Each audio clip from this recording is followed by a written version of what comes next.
Today, Little Island opens where Pier 55 used to jut into the Hudson River from lower Manhattan. Little Island is an architectural tour de force, including 2.4 acres of rolling lawns, flowers, trees, and yes, even an amphitheater. And it is the brainchild of media mogul Barry Diller, who has contributed $260 million to build it and then committed to funding its operations for 20 years. We welcome now the creator himself, Mr. Diller, back to Bloomberg. So, Barry, thanks so much for joining us. This is quite something. I've only seen photos and video of it so far. This is an amazing thing. You should come out and see it. I'm nice eager to be here with actually humans. I bet that's right. One of the things that strikes me is this is a major gift to the people of New York City. As I say, $260 million, it is beautiful. There's such enthusiasm for it. And yet it was not easy to get done. You had to go to court. You almost gave up on it. Why was it so difficult to get done? It looks like a pretty good idea. Well, good things usually get into trouble before they come out, I mean, struggle is good, and we did have some struggles, but in the end, we were able to power through, I guess, or I don't think we wimped through, but nevertheless, it took us a lot of years, but we were able to build it.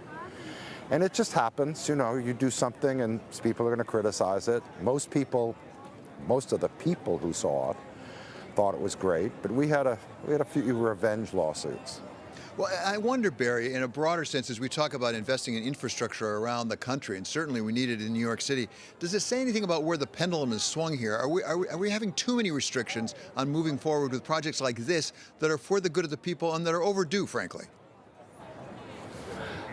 Well, I think people wanting to contribute or people wanting to participate or people even complaining, I think that's all good. I don't have any problem with that. And the truth is it's very hard, first of all, in a public-private partnership. You work with community boards, you work with the city. In this case, we work with both the city and the state. Actually, they were generally extremely cooperative, but there are a lot of hurdles. And sure, I guess the travails that we went through might make some people say, oh, let's not go there. But generally, now maybe it's because now it's open and happy people are streaming through it and around it that I feel much better about the 10 years that we had to go through. But it came out good, so I'm happy. Well, it looks absolutely beautiful, spectacular. And it's not the first thing you've done down there. I know that your wife, Diane van Furstenberg, really took you down to lower Manhattan, where she constructed her building for her headquarters. And then you did the High Line, that converted elevated railroad. I'll say the first time I heard you were making it a park, I thought it sounded stupid to me. And then I walked up to it and went down. At the first moment I was on it, I said, oh, I get it. What is this meaning for lower Manhattan, particularly over there on the west side? Well, it really did.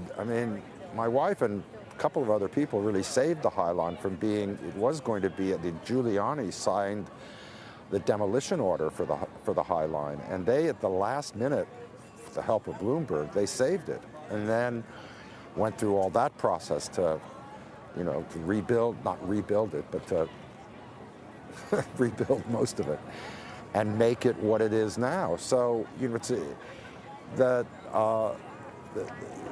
it was spurred by Dion, by my wife, and this whole West Side. We were one of the first actually businesses to build a building down here. That was 15 years ago. And now you look at it, and you look at what's grown up around the High Line. The big opposition to the High Line, interestingly, were all the developers. They said, tear that thing down because it's blocking this or that. In truth, they hadn't spent a nickel to develop anything in 30 years. We always want to try to do good and do well at the same time. It does strike me that, as far as I know, you and Diane, you really do this because you love the creative part, but boy, you've contributed an awful lot to the economy as well. What has it done economically for lower Manhattan? Well, one of the things it's done is made it, it's kind of priced it out for a lot of people because so much building has gone on here, and the rents and everything, which used to be nothing. Although I think there's low-cost housing being built, alongside. There's no question that this whole West Side has been wildly reinvigorated. Really, it started with Dion and saving the High Line, and then all the development that took place around the High Line, that's been remarkable. So this is a time in the history of this city we could use a shot in the arm. Let's be honest. We've really been sort of flat on our backs. And Yeah, we're it's a fighting nice to come shot. back. That's what makes us, yeah, I know. It makes us all happy that we were lucky enough to have the resources to do it. Well, absolutely. It's a huge help. I think everybody in New York would appreciate it. At the same time, what do you think about the future of New York? Can we come back from this pandemic? Of course. We are. Look around you. We are. Look in the streets now. You know, months ago, you really worried because the place was deserted. New York is not a city that can be deserted. I mean, if there aren't people coursing through the life of the city, there is no life in the city. And so, you know, once the CDC finally got clear on masks and things, I think the city is going to explode this summer. And you can just see it now. It's people now are getting out, they're tossing their masks, they're happy. That's great. It's going to come back. What about coming back to the office? I mean, are people coming back to the office? That's critical, as you know, for all the small business around the office. Let's talk about IAC. Let's talk about Expedia. Are your people coming back into the office now? It's slow. And again, I think it's been, I respect the science up to a point because I don't think that science has, first of all, it doesn't have all the answers and it can't really lead us out of this, I don't think, with clarity. But the protocols have been very, very difficult in offices. I think they're going to be lifted. They're in the process of being lifted. So I'm hopeful that by summer, most companies, though, kind of said to their workforce, well, don't worry about it until Labor Day.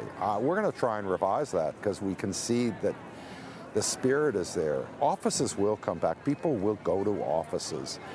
You know, we've lived in this suspended animation for a year, and so people have thought, as you do, people said, oh, we may never get out of our apartments. I mean, you kind of get used to the restrictions. You say, oh, this is a better life. But I absolutely believe, and my companies believe, that work in offices is going to return and be the norm. Barry, you are a creator, as Dion is a creator. You also have been a media disruptor. I mean, I remember first meeting you when you were running the Fox network. You, with Rupert Murdoch, really changed the face of certainly network television in this country. So you've seen this disruption before. We're seeing it again right now with over-the-top and streaming. We now are seeing the Discovery deal for the Warner assets from AT&T. And I guess one of my questions is, does the company have to get really big in this new space? Because we have some people who've been left out of the dance so far. People like Comcast, people like Viacom. Can you see a deal between Comcast and Viacom? Whoa. I don't think Comcast has been left out at all. I think actually Comcast has the best hedge because they've got a big foot in distribution and a very big foot in programming with Universal and NBC. And they've got a route to market that's flawless. And by the way, they've had the most sane strategy, I think, in terms of trying to compete with Netflix, which is to do it without putting billions of dollars on the table. They've really done it in an arena they know, which is advertiser supported. They don't have a pay service, so to speak, or pure pay service, pure streaming service. And I don't believe that yes, scale, certainly, scale is important, but if you've got a good idea and you can get to the audience, which, by the way, now is easier than ever because the middlemen, basically the cable industry, which kind of was the chokehold for programming, that's being busted up. And as you know, you can really press a button on your computer and publish to the world. And now systems are in place for direct-to-consumer on all things. So no, I think this is a lot of noise, mostly stirred up, and it's kind of the normal competitive juices that people feel where they feel, oh, you have to get bigger and you have to buy stupid things. I mean, that's really the lesson of AT&T, having bought without really understanding it, DirecTV at exactly the wrong time and Time Warner at equally a wrong time. So I'm not so sure that strategy strategy really works. Well, what about the library, though, Barry? I mean, because certainly Bob Iger stepped up to the bar and bought Fox. That's why he did it, I think, in large part for that library, that massive library. Do you not have to have that massive library to succeed in this new world? Well, you know, I think Disney is in a different category. I think Bob Iger is definitely the one with the most courage and guts, because he really did push all sorts of chips onto the table that he had. And then he went and bought Fox, not only for the library, but for their other services and things. So, I don't think that's a bad strategy for Disney. But anybody who thinks that they can just go buy a library and compete, Disney without Disney and a library, it wouldn't mean very much. It enhances them. It's not the route to the sea.